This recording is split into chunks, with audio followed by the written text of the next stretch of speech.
എല്ലാവർക്കും പുതിയ വീഡിയോ സ്വാഗതം. പ്രധാനപ്പെട്ട ന്യൂസുകൾ മാത്രം, അതിൽ എന്താ പറയുക, തിരഞ്ഞെടുത്ത ന്യൂസുകൾ മാത്രം പറഞ്ഞ ചാനൽ നമ്പർ. ഇഷ്ടപ്പെട്ട ഷെയർ ചെയ്യാൻ സപ്പോർട്ട് ചെയ്യാനൊന്നും മറക്കണ്ട. പല ആൾക്കാരും എന്താ അറിയോ, കഴിഞ്ഞ കുറച്ച് ദിവസങ്ങളായിട്ട് ഇസ്രായേൽ പട്ടാളക്കാരെ കാണാനില്ല. പല ആൾക്കാർ എന്താ പറയുക, ഇസ്രായേൽ എന്നെ പറഞ്ഞ കാര്യം എന്താ അറിയോ, 4 പട്ടാളക്കാർ കാണില്ല, 2 പട്ടാളക്കാർ മരിച്ചു, 12 പട്ടാളക്കാർ പിന്നെയും കാണില്ല എന്നുള്ള ഒരു പരാതിയുമായിട്ട് ഇസ്രായേലിന്റെ നരഭോജികൾ വന്നിട്ടുണ്ട് അല്ലേ. അത് മനസ്സിലാക്കുന്ന കുറച്ച് കാര്യങ്ങൾ അത് വിശദമായി പറയണം. കാരണം എന്താ അറിയോ, യഹൂദ എന്നൊരു ടീമുണ്ട്, ഇസ്രായേൽ പട്ടാളക്കാരാണ്, ഡേഞ്ചർ ടീമാണ്. അവർ കഴിഞ്ഞ ദിവസം കേട്ടില്ലേ, കുറച്ച് മുമ്പായിട്ട് കേട്ടിട്ടില്ലേ, ഈ പാവപ്പെട്ട പലസ്തീൻ മക്കളെ ബുൾഡോസർ കയറ്റി കൊന്നു, JCB കൊണ്ട് അടിച്ചു കൊന്നു. എന്നിട്ട് എന്താ ഈ പലസ്തീൻ സാധാരണക്കാരെ പറയുക കേട്ടോ, പലസ്തീൻ പാവപ്പെട്ട ഭക്ഷണമൊന്നും കഴിക്കാത്ത പാവപ്പെട്ട ആൾക്കാരെ പിടിച്ചു കൊണ്ടുപോയി കൊല്ലുക, എന്നിട്ട് പട്ടിയേക്ക് കൊണ്ടിരിക്കുക. അങ്ങനത്തെ ക്രൂരമായിട്ടുള്ള ഇസ്രായേൽ നരഭോജികൾ ഏറ്റവും ഡേഞ്ചർ ആയിട്ടുള്ള യഹൂദ എന്നുള്ള ടീമാണ്. ഒരു പ്രത്യേക ഗ്യാങ്ങാണ്. ആ ഗ്യാങ്ങിൽപ്പെട്ട ആൾക്കാരെ കാണാണ്. എന്തറിയോ, കഴിഞ്ഞ 2-3 ദിവസമായിട്ട് ഈ പട്ടാൾക്കാർ നേരെ മാത്രം ഈ ഹമാസിലെ പോരാളികൾ ശക്തമായി ഓലെ മാത്രം തെരഞ്ഞെടുത്തുകൊണ്ട് അവരെ വകവെട്ടുന്ന, അവരെ ബന്ദികളാക്കുന്ന ഒരു അവസ്ഥ കാണുന്നുണ്ട്. കാരണം അറിയോ, 4 പട്ടാൾക്കാർ ബന്ദികളാക്കിയെന്നും 12 ഇസ്രായേൽ പട്ടാൾക്കാർ കാണില്ല എന്നും 2 ഇസ്രായേൽ പട്ടാൾക്കാർ മരിച്ചു എന്ന് പറയുന്നതും ഈ കഴിഞ്ഞ ദിവസങ്ങളിലാണ്. ഇപ്പൊ നടന്നുകൊണ്ടിരിക്കുന്ന കാര്യങ്ങളാണ്. പറയേണ്ട കാര്യം എന്താ പറയുക, ഹമാസിലെ പോരാളികൾ ഒരാളെ പോലും ഇത്രയും കാലമായിട്ട് ഇസ്രായേൽ നരഭോജികൾ കൊല്ലാൻ കഴിഞ്ഞിട്ടുണ്ടോ? എത്ര ലക്ഷം ആൾക്കാർ കൊന്നു ഇസ്രായേൽ അല്ലേ? പലസ്തീൻ മക്കൾ സാധാരണക്കാർ കുറേ ആൾക്കാർ കൊന്നു. ഹമാസിന്റെ പോരാളികൾ തൊടാൻ കഴിഞ്ഞിട്ടില്ല. ഹമാസിന്റെ പോരാളികൾ ചെയ്യുന്ന കാര്യം എന്താ അറിയോ, ഇവർ ഈ ഇസ്രായേൽ നരഭോജികൾ പറയുന്ന കാര്യം എന്താ അറിയോ, ചെറിയവരെ കേട്ട് കഴിഞ്ഞാൽ അറിയാം. ഒരു പറയുന്ന കാര്യം എന്താ അറിയോ, ഹമാസിന്റെ പോരാളികൾ വരുന്നത് ഞങ്ങൾ കാണില്ല. കാരണം അവർക്ക് രാത്രിയും കണ്ണ് കാണുന്ന രൂപത്തിൽ ആണ് അവർ വരുന്നത്.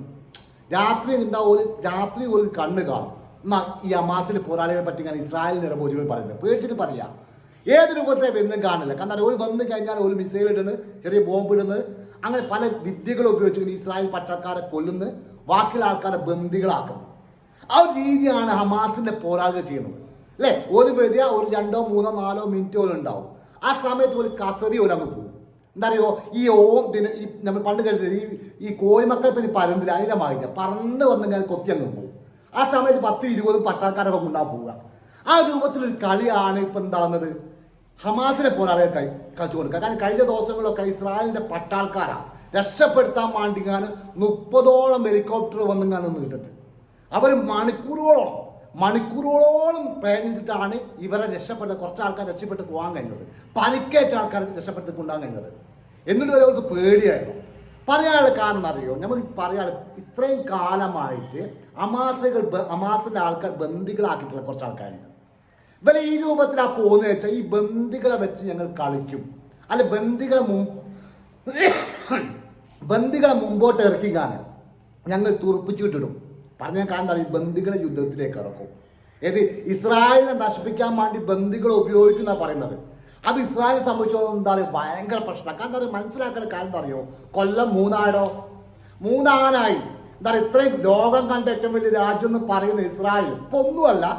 എന്താ പറയുക, ഇറാന്റെ അടി കൊണ്ടതെന്ന് വെച്ചാൽ പിന്നെ ഒന്നുമല്ല, എന്താ വട്ടപൂജ നമുക്കറിയാം. എങ്കിലും കൂടി പറയാൻ എന്താ പറയുക, 3 കൊല്ലമായിട്ട് ഈ ബന്ദികളെ ഒന്ന് കാണാനൊന്നും ഒരാളെ മോചിപ്പിക്കാനോ ഒരു കഴിഞ്ഞിട്ടില്ല. അതാ സത്യം. ഹമാസ് എന്ന് പറഞ്ഞാൽ അത്രയും വിദഗ്ധമായിട്ട്, അത്രയും നല്ല എന്താ പറയുക, ഓരെ സംബന്ധിച്ച് ഒരു ഭയങ്കര സ്ഥാനത്തുകളല്ല. ഇപ്പൊ പറയുന്ന കാര്യം എന്താ അറിയോ, ഇപ്പൊ ആ ടീമിന്, ആ പട്ടാളത്തിനെ മൊത്തം ഞങ്ങൾ ഇല്ലാതാക്കുന്ന ഹമാസിനെ പോരാളികൾ പറയുന്നത്. ഇപ്പൊ പറഞ്ഞുകൊണ്ട് നിൽക്കുന്ന സമയത്ത് അവരെ ആക്രമിക്കുന്നുണ്ട്. കാരണം അറിയാം, അവിടെ ഗസ മൊത്തം ഇസ്രായേൽ പട്ടാൾക്കാരാണ്. അവർ നിൽക്കുന്ന സെന്ററിലേക്ക് അവർ വരുന്നത്. ഇവരെവിടുന്ന് വരുന്നു, എവിടുന്ന് പോകുന്നു, എവിടേക്ക് പോകുന്നു ഒന്നും അവർക്ക് കാണാൻ പറ്റില്ല. അന്നും കാണാൻ പറ്റിയിട്ടില്ല, എന്നും കാണാൻ പറ്റില്ല. ഇപ്പോൾ പറയുന്നത് അറിയോ, അവർക്ക് രാത്രിയും കണ്ണ് കാണുന്നുള്ള ഒരു പ്രത്യേകത ഹമാസിലെ പോരാളികൾക്ക് ഇപ്പോൾ രാത്രി ആരും കണ്ണ് കാണുന്നുള്ള ഒരു പ്രത്യേകത ഇപ്പൊ ഹമാസിലെ പോരാളികളുടെ പേരിലേക്ക് ഒരു ആരോപണമായിട്ട് ഇസ്രായേൽ പട്ടാൾക്കാർ നിർത്തിയിട്ടുണ്ട്. ഏതായാലും പറയാനുള്ള കാര്യം എന്താ അറിയോ, ശരിക്കും പറഞ്ഞാൽ ഈ ലോകം തന്നെ ഹമാസുമായിട്ട് ബന്ധപ്പെട്ട കേസ് ഹമാസിനെ സംബന്ധിച്ചോളം പറയുകയാണ്, ലോകം കണ്ട ഏറ്റവും വലിയ പോരാളികളാണ്. ലോകം കണ്ട ഏറ്റവും വലിയ 3 വർഷമായിട്ട് അവരോട് ജയിക്കാൻ പറ്റാതെ അവരോട് ഇസ്രായേൽ രാജ്യം എന്തായിരുന്നു, എല്ലാവർക്കും പേടിയായിരുന്നു അല്ലേ? ഇപ്പൊ ഇസ്രായേൽ ഒന്നും അല്ലാന്നുള്ള എല്ലാവർക്കും അറിയാം. എങ്കിലും കൂടി പറയാനുള്ളത് ഹമാസിലെ പോരാളികൾ കളിച്ച് നേടാൻ കഴിയില്ല. അന്തിമ വിജയം 100% പലസ്തീൻ മക്കളായിരിക്കും, അല്ലെങ്കിൽ പലസ്തീനികളായിരിക്കും എന്നുള്ളത് ഒരു സംശയം വേണ്ട. ഏതാണ് വീഡിയോ ഇഷ്ടപ്പെട്ടാൽ ഷെയർ ചെയ്യാൻ സപ്പോർട്ട് ചെയ്യാൻ മക്കൾ. Thank you very much.